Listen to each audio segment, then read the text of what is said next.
Ahok sentil Gibran soal isu jadi cawapres, sebut saya pilih Ganjar Mahfud lebih teruji.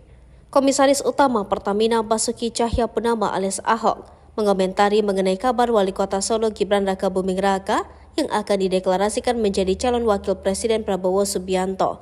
Ahok menilai Gibran belum teruji jika ingin menjadi cawapres karena baru 3 tahun menjadi wali kota.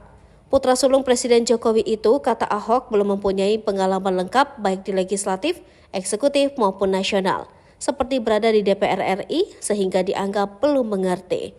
Mantan Gubernur DKI Jakarta itu bahkan mengaku lebih memilih Ganjar Mahfud sebagai pasangan Capres-Cawapres 2024 karena dianggap lebih teruji.